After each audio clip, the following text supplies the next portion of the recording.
இந்த ஊடகமெல்லாம் பார்த்தா எல்லாம் டிஎம்கேவுக்கு தான் சப்போர்ட்டாக சொல்கிறாங்க. எக்ஸிட் போல்னு சொல்லிட்டு ஒரு கருத்து கணிப்பு சொல்கிறாங்க.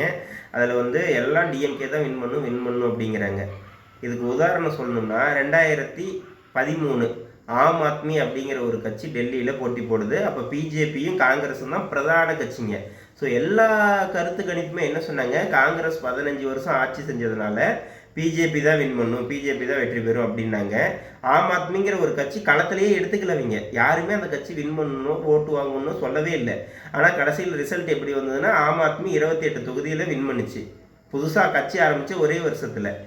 ஏன்னா அவங்களுக்கு அந்த அளவுக்கு உண்டான செல்வாக்கு இருந்தது, மக்கள் ஆதரவு தந்தாங்க. ஆனால் அதை ஊடகங்கள் மறைச்சது.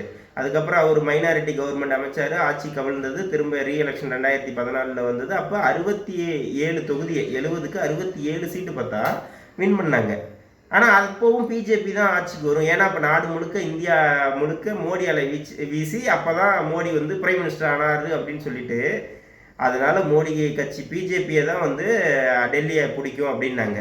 அப்போ பார்த்தீங்கன்னா 67 தொகுதி 3 சீட்டில் தான் வந்துட்டு பிஜேபி வின் பண்ணுச்சு.